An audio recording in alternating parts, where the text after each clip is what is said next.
জানি আমার ঘরটা ভীষণ অগোছালো, জানো তো, কারণ আমার কাছে একদম সময় ছিল না, কারণ তাড়াতাড়ি আমাকে বাজার যেতে হতো। আর এত রোদ পড়েছে না বাইরে, উফ, পুরো অবস্থা খারাপ। দেখো কত কত বাজার নিয়ে এসেছি। আর তার সাথে শুরু করছি আজকের what I it in a day.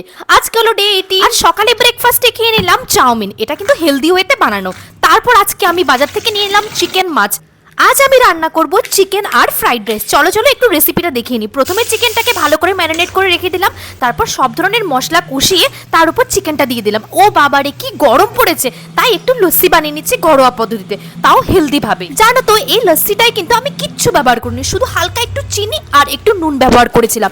দেখো কি সুন্দর আমার চিকেনটা হয়েছে। তারপর আমি পেয়ে গেলাম আজকের পার্সেল। এই পার্সেলগুলো দেখে আমার মনটাই ভালো হয়েছে। রোজ রোজ যদি এরকম পার্সেল আসতে থাকে তাহলে কার মন ভালো হয় না বলো।